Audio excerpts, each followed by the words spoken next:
वेदांत आपको अलाउ कर दिया मैंने रिकॉर्ड।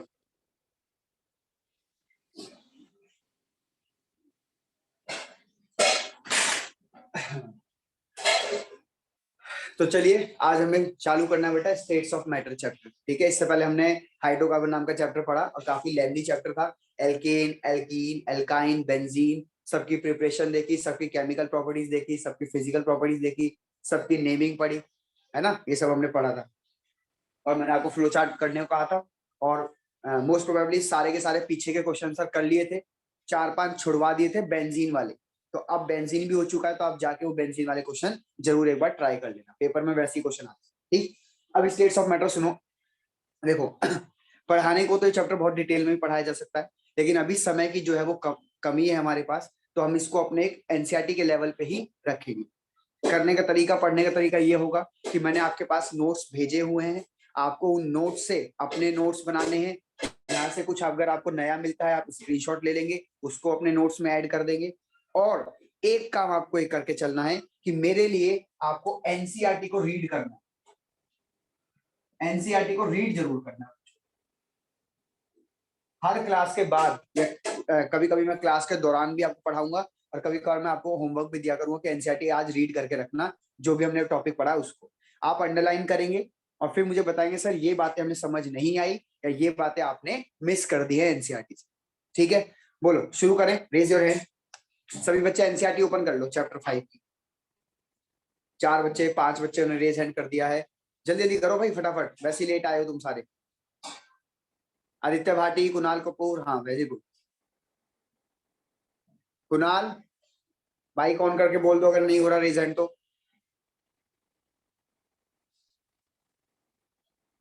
चलो हो रहा है, ठीक।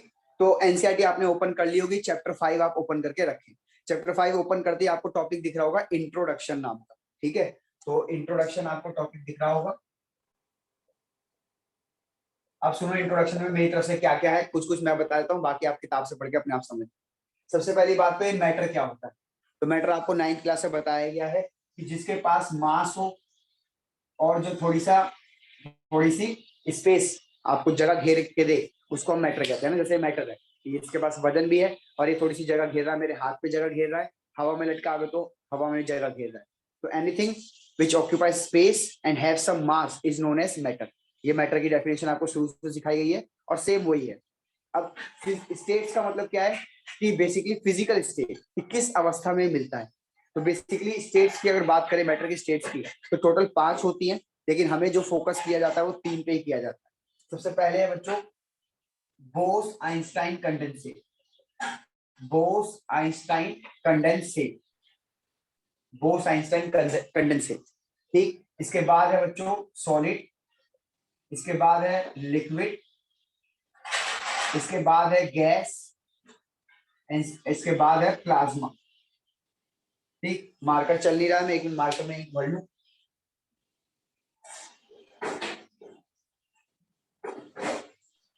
सर आपने अभी क्या बताया, नेटवर्क इशू हो रहा था सर। बेटा मैंने अभी कुछ नहीं बताया, मैंने आपको कहा कि एक तो आपको एनसीईआरटी ओपन करके रखनी है चैप्टर 5 की और रीड करते हुए चलना है, जो जो टॉपिक मैं बोलूंगा वो रीड करके रखना है। और अभी मैंने मैटर की डेफिनेशन बताई कि मैटर वो चीज है जो थोड़ी सी जगह घेरे और जिसके पास कुछ ना कुछ वजन हो। Anything which occupy space and have some mass is known as matter, है ना, बचपन से पढ़ते हुए आ रहे हैं। बाकी स्टेट्स कितने तरीके की होती हैं, फिजिकल स्टेट 5 तरीके की होती हैं, वो 5 मैंने लिख दी है। Bose Einstein condensate, solid, liquid, gas और फिर लिखा है मैंने प्लाज्मा को। ठीक है, इंक लग गई हाथ में सारी।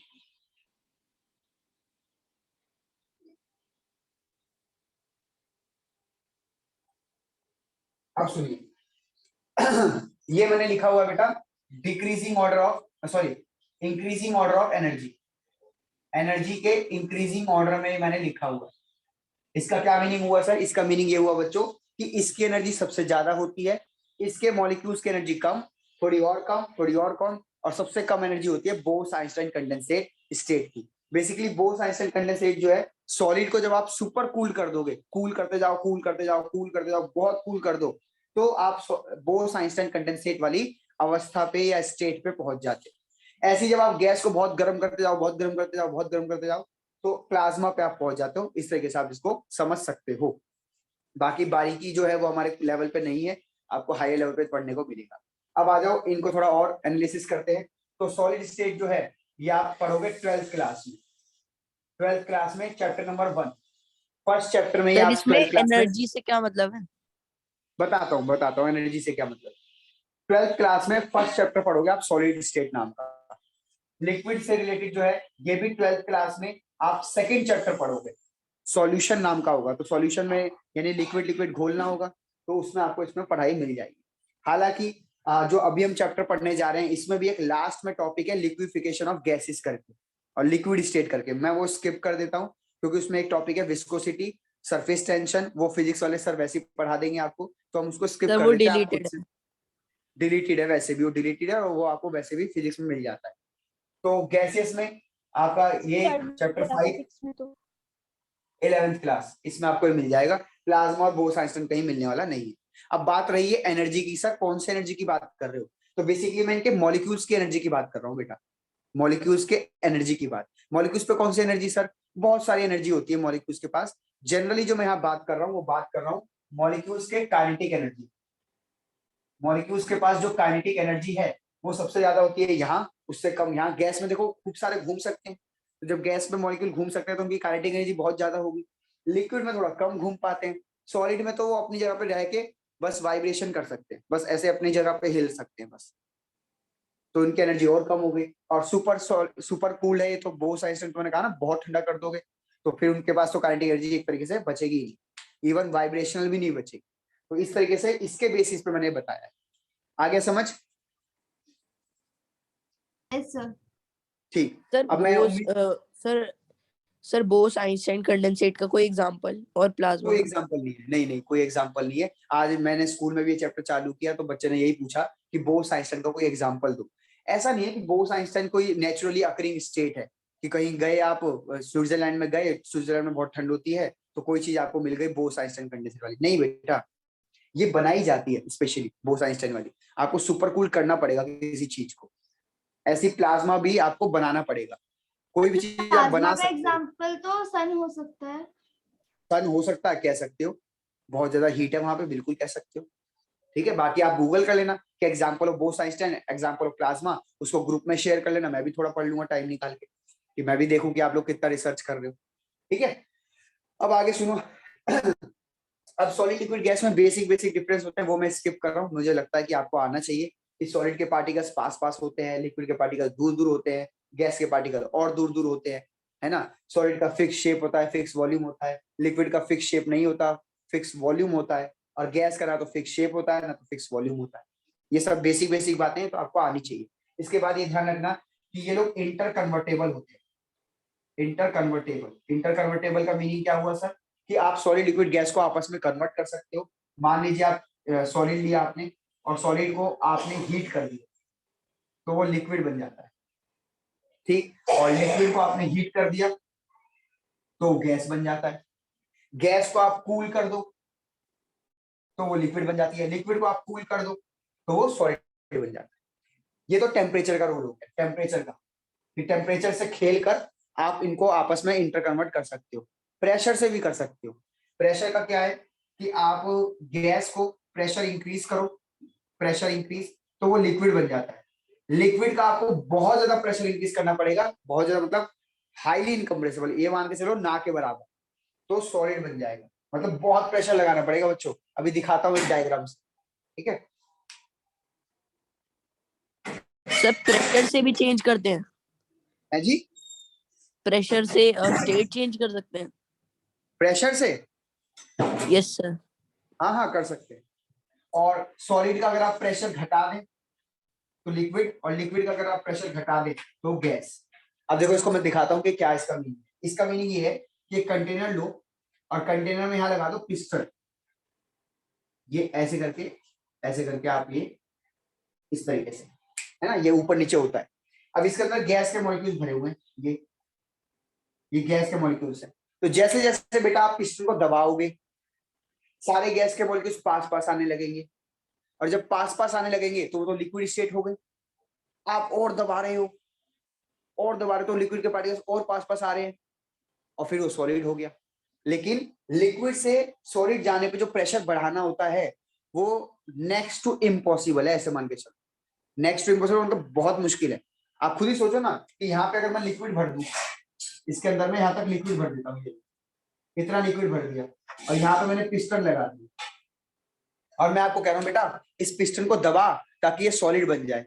तो इमेजिन करो अपने आप को इस कंडीशन में कि क्या आप इसको दबा के इसको सॉलिड बना सकते हो? बोलो, है इतना दम? No sir. है नो ना? सर। नो बिल्कुल नहीं सर। कर सकते। इसीलिए मैंने कहा कि ये तो हाइड्रोलिक प्रेस वाला काम है। हाइड्रोलिक प्रेस भी पता नहीं कर पाएगी कि नहीं कर पाएगी, ये भी आपको थोड़ा बहुत रिसर्च इस पे करना पड़ेगा। ठीक, चलिए, तो उम्मीद करता हूँ कि आपको इंटरकन्वर्टेबल वाला वर्ड समझ आया। टेम्परेचर से और प्रेशर से खेल के हम इनको आपस में चेंज कर सकते हैं, बढ़ा के घटा के, और कहाँ कहाँ मैंने पढ़ना है वो मैंने आपको बता दिया। दूसरी बात बच्चों ध्यान रखना कि जैसे पानी है, एक चीज एग्जांपल्स पानी के बताऊं। हाँ बेटा। सर कहीं ना कहीं तो होता होगा सर लिक्विड से सॉलिड बनाना। हाँ वही मैं कह रहा हूँ ना, आप गूगल करेंगे, आज आपको रिसर्च बहुत करना है। आप गूगल करेंगे कि बाय इंक्रीजिंग प्रेशर, है ना, by increasing pressure liquid converted into solid, ऐसे करके आप यूट्यूब पे लिखेंगे कोई वीडियो आ जाएगी, कोई वीडियो देख लेना, लेकिन एनिमेटेड वीडियो ना हो। एनिमेटेड में तो आप कर ही दोगे, रियल कोई वीडियो हो उसको देखो, समझो, ग्रुप में शेयर करो, मैं भी देख लूंगा। ठीक है, जितना आप रिसर्च कर सकते हो करके और गूगल ग्रुप पे डाल देना। अभी मत करना, अभी कहीं लिख लो कि मुझे आज ये सर्च करना है और फिर क्लास खत्म होने के बाद सर्च करो, देखो वीडियो को, आपको भी इंटरेस्ट जगेगा और वीडियो को भेजोगे तो बाकी बच्चों को भी इंटरेस्ट जगेगा। अब मैं बताने जा सर रहा था, सॉलिड का प्रेशर कम करके लिक्विड बनता है ना? हाँ, सॉलिड का प्रेशर कम करो और लिक्विड का प्रेशर और कम करो तो गैस बन जाता है। अब ये कैसे किया जाएगा, ये भी डिवाइस वगैरह मशीन से होता है, ऐसे नहीं कि अपने हाथ से प्रेशर कम ज्यादा करने से होता है, मशीन के द्वारा होता है। क्लियर? अब सुनो अच्छा, इसमें डोमिनेट जो है, डोमिनेटिंग, वो टेम्परेचर होता है। टेम्परेचर डोमिनेटिंग होता है, प्रेशर डोमिनेटिंग नहीं होता। क्या मीनिंग है? मीनिंग ये है कि मान लीजिए कि आपने यहाँ पे एक बीकर लिया और यहाँ पे आपने इस तरीके से इसके जो गैस के पार्टिकल्स हैं ये भरे हुए, ठीक है। अब गैस के पार्टिकल्स में आपने खूब हीट दे दी, बहुत टेम्परेचर बढ़ा रखा है, बहुत ज्यादा इसका टेम्परेचर बढ़ा हुआ है, तो टेम्परेचर बढ़ा हुआ है तो काइनेटिक एनर्जी बहुत ज्यादा बड़ी होगी, मॉलिक्यूल्स ऐसे भग रहे होंगे। अब आप सोच रहे हो कि पिस्टन दबा के प्रेशर बढ़ा के गैस को लिक्विड में कन्वर्ट कर लें, तो बहुत मुश्किल हो जाएगा आपके लिए, क्योंकि इसकी काइनेटिक एनर्जी बहुत ज्यादा है, इस टाइम पे बहुत ज्यादा ये टेम्परेचर इनके पास। एक बात और ध्यान रखना, ये जो कंटेनर है, ये कंटेनर आपका इंसुलेटेड होना चाहिए। इंसुलेट मतलब ये ऐसा कंटेनर होना चाहिए कि जो आपके गैस के मॉलिक्यूल्स की गर्मी है वो गर्मी बाहर ना निकल जाए, क्योंकि अगर ये जो गर्मी बाहर निकल गई कंटेनर से तो ठंडे पड़ जाएंगे। आप प्रेशर लगाओगे वो चुपचाप बैठ जाएंगे। प्रेशर लगाओ, अगर गर्मी बाहर नहीं निकली है तो मजा लेके आप इनको बिठा दो, धंधन धंधन धंधन धंधन ऐसे करते रहेंगे, बैठेंगे ही नहीं, और ना तुमसे उसको नीचे करा जाएगा। तो टेम्परेचर हमेशा डोमिनेटिंग रहता है प्रेशर के मुकाबले। ये सब बातें पूछी नहीं जाती, बस वैसे ही जनरल नॉलेज के लिए आपको बता रहे हैं। ठीक है, ये तो अभी लिखा भी नहीं किताबों में। आगे सुनो, पानी को देखो ध्यान से। अगर पानी को हम सॉलिड स्टेट में माने, एक बार हम इसको लिक्विड स्टेट में मानते हैं और एक बार हम इसको गैसियस स्टेट में मानते हैं। ठीक है, सॉलिड लिक्विड गैस। तो फिजिकल स्टेट जब इनकी अलग होती है, ध्यान से देखना, मैं लिख रहा हूं यहाँ पे, फिजिकल स्टेट जब डिफरेंट होती है तो बच्चों केमिकल प्रॉपर्टीज तो सेम होती है, chemical properties are same, but physical properties are different. Physical properties are different.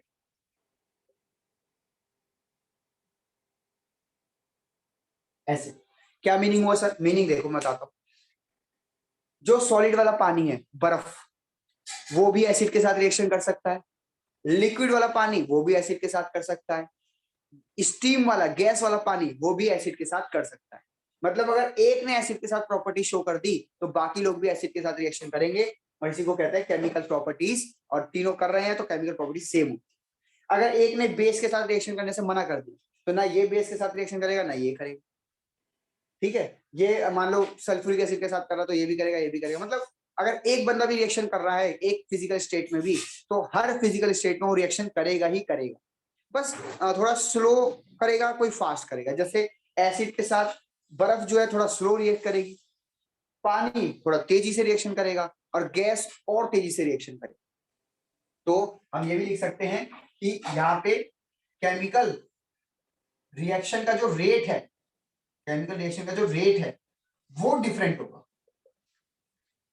Rate का क्या मीनिंग? रेट का मतलब है स्पीड। यहाँ पे थोड़ा स्लो कैमरा टिल्ट कर रिएक्शन। दो, हाँ बेटा, कैमरा टिल्ट। अच्छा कैमरा,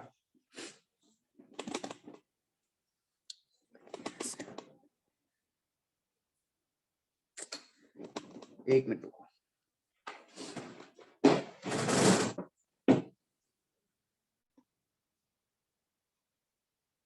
ठीक है, यस केमिकल रिएक्शन का जो रेट है वो डिफरेंट होगा, मतलब यहाँ पे थोड़ा स्लो रिएक्शन दिखेगी, यहाँ थोड़ा मतलब 2 घंटे में होगी, तो यहाँ 1 घंटे में होगी, तो यहाँ आधे घंटे में होगी, ऐसे सब।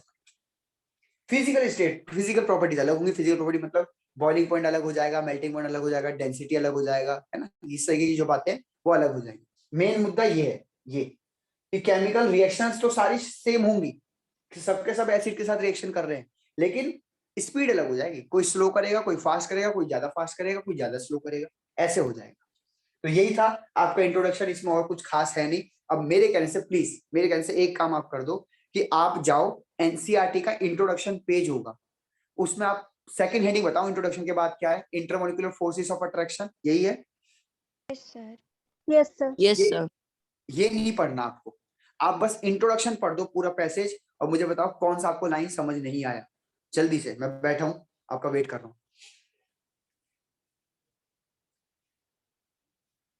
स्क्रीनशॉट लेना हो स्क्रीनशॉट लो, मैं मिटा भी रहा हूं साथ साथ।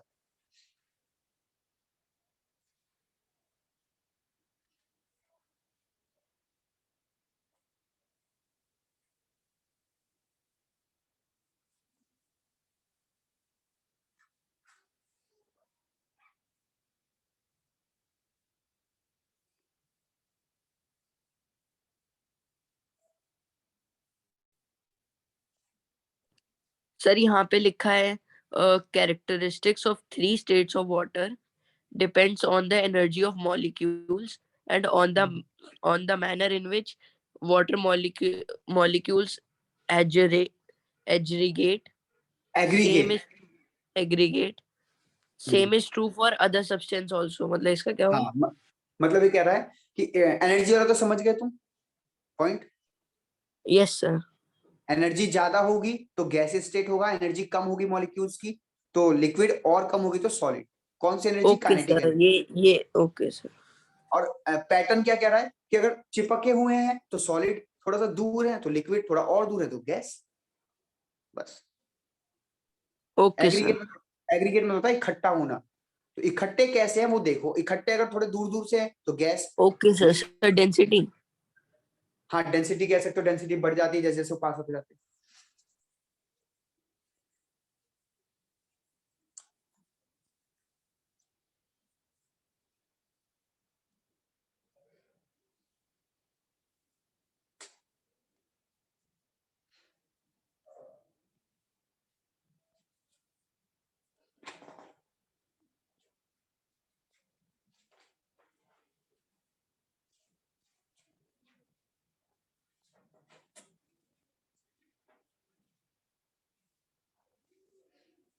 सर हाँ बेटा, सर इसका मतलब क्या है कि collection of water molecules have waiting property, individuals molecule do not have.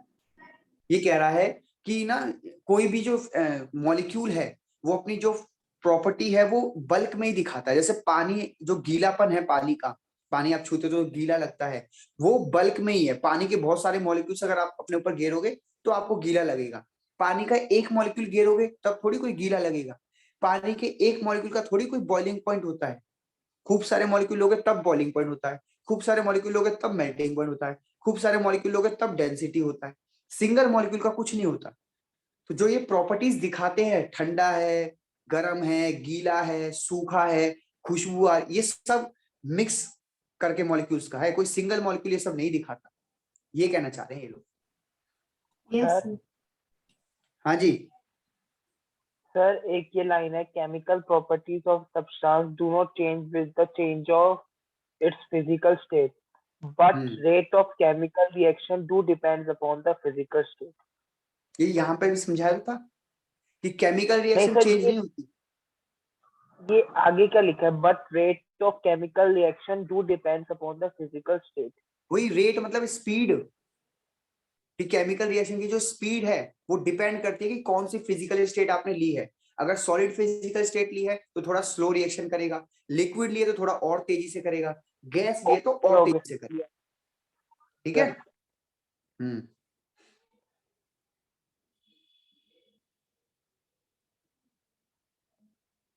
बेटा 3 बच्चों ने रेज हैंड करा है, थोड़ा जल्दी जल्दी करेंगे आप लोग। एनसीईआरटी पढ़नी बहुत जरूरी है।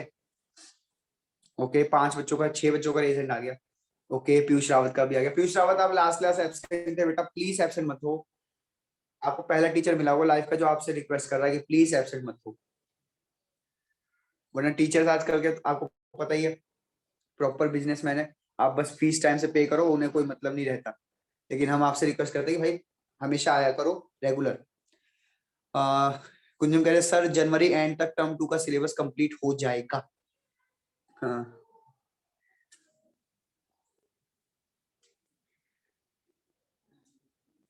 इक्विलिब्रियम रह जाएगा कुंजुम। सर हमारे स्कूल में बोला है कि 15 फेब से शायद से टर्म 2 का एग्जाम स्टार्ट हो जाएंगे, लेकिन हमारे 4 चैप्टर रहते हैं ना। 4 कौन से रहते हैं भाई? सर एस ब्लॉक और पी ब्लॉक भी तो रहते हैं। अच्छा वो तुम लोग खुद नहीं पढ़ रहे हो? एस ब्लॉक पी ब्लॉक तो खुद पढ़ लो, तो आसान है बेटा, उसमें मुझे कुछ नहीं, मैं कुछ बताता नहीं उसमें। वो 3rd चैप्टर जो मैंने पढ़ाया हुआ है ना, ionization enthalpy, electron gain enthalpy, वो वही है सब कुछ उसमें, पढ़ के देखो आप एक बार। तो सर नोट्स भेज देना आप। हाँ नोट्स देखता हूँ, उसके नोट्स भी मेरे ख्याल से मुश्किल ही मिलेंगे मेरे पास, क्योंकि मैं वो पढ़ाता ही नहीं चैप्टर, वो बच्चा खुद ही पढ़ लेता है, सेल्फ रीडिंग वाले चैप्टर। ठीक है, मेरे को जो पढ़ाना है मैं स्टेट्स ऑफ मैटर पढ़ाऊंगा, उसके बाद मैं थर्मोडायनामिक्स पढ़ाऊंगा और इक्विलिब्रियम, मेरे हिसाब से बस ये 3 चैप्टर मेरे पास है। हाँ पी ब्लॉक हो सकता है। सर ट्राई करना कि दोनों चैप्टर जेन एंड तक हो जाए। चलो कोशिश करेंगे, मैं कोशिश ये भी करूंगा कि पी ब्लॉक आपको थोड़ा बहुत पढ़ा सकूं, पी ब्लॉक है थोड़ा बहुत बताने लायक। थर्मोजैन एब मिड तक हो जाएगा, जैन मिड तक पता नहीं यार, जनवरी में अभी छुट्टियां पड़ रही है खैर सर स्कूलों की सबकी। Yes sir 1 to 10। हाँ देखते हैं हम अगर रेगुलर क्लास कर पाए। एक्चुअली क्या है बच्चों, जनवरी में मेरे भी एग्जाम्स, अब मेरे एग्जाम्स कब है मुझे ये पता नहीं, अभी डेट शीट आई नहीं है। अगर 15 जनवरी के बाद से मेरे हुए तो मुझे भी थोड़ा बहुत पढ़ने को टाइम चाहिए, तो मैं छुट्टी नहीं करूंगा, क्लासेस चलती रहेंगी, लेकिन हाँ एक्स्ट्रा क्लास आपके एग्जाम्स मॉर्निंग में रख लेना ना जैन में। मतलब आप जहाँ पढ़ा रहे हो वहाँ के भाई हम भी एग्जाम्स। थोड़ा हम भी पढ़ रहे हैं, कुछ हम भी बन जाएंगे, तो तुम्हारे सहारे रहेंगे तो कुछ नहीं हो पाएगा बेटा, रखेंगे मॉर्निंग में। ठीक है चलो पढ़ते हैं, अब आगे तो पढ़ लें। अब सुनो, ये बैक नहीं हो रहा,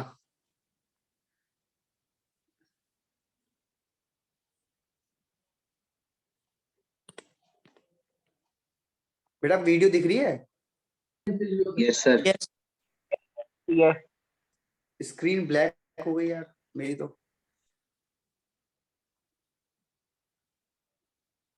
सर अभी वीडियो रुकी थी, फिर दोबारा स्टार्ट हो गई।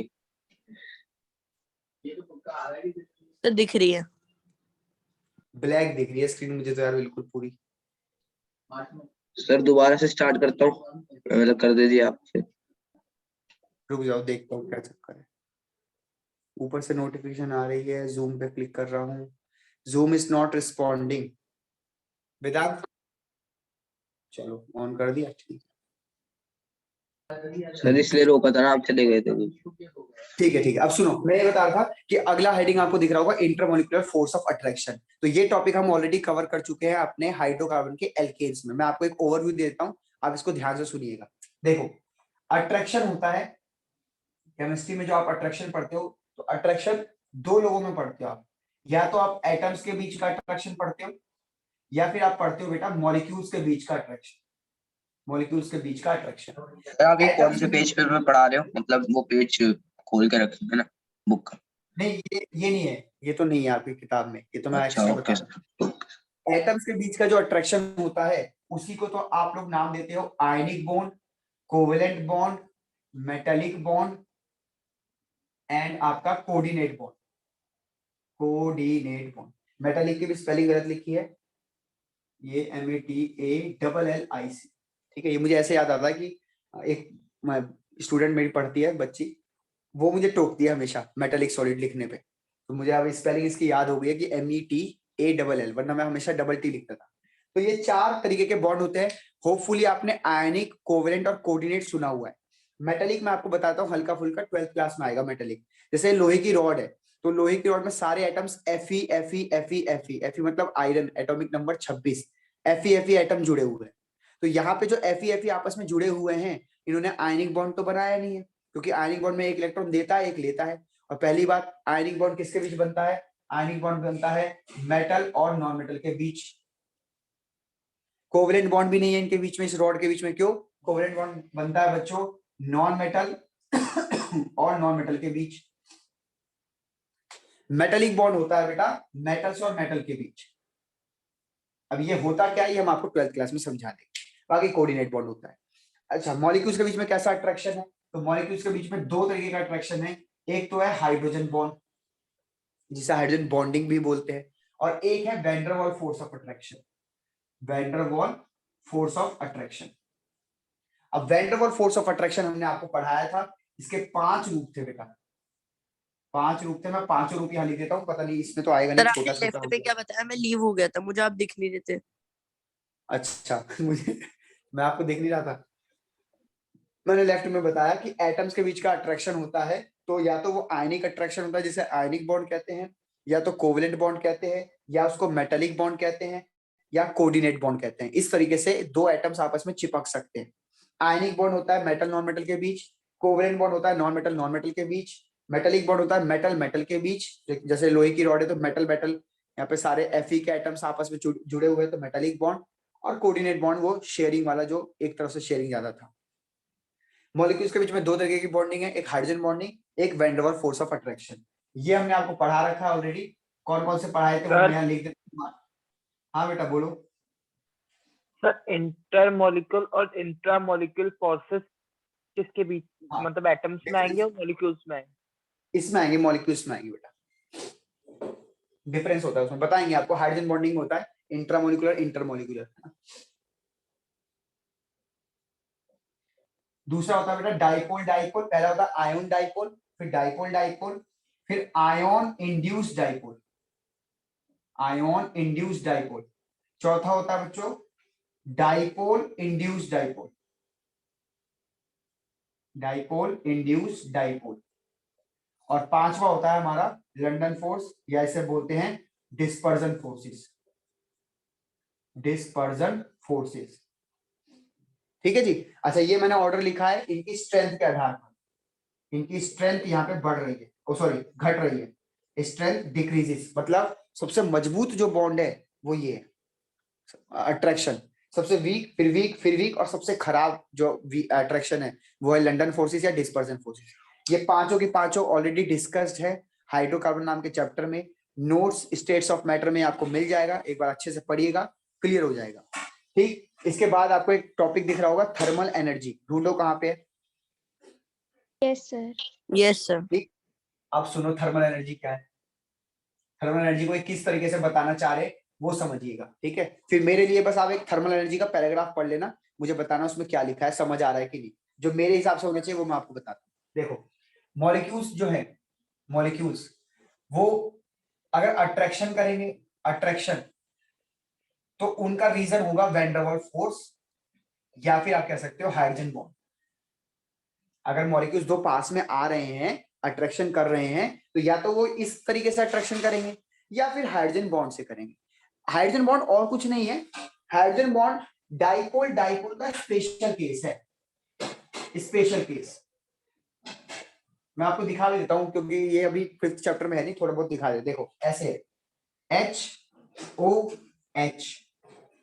HOH OHH, ये मैं पानी के मॉलिक्यूल्स बना रहा हूँ बेटा, पानी के मॉलिक्यूल्स रैंडमली कहीं भी बना रहा हूँ।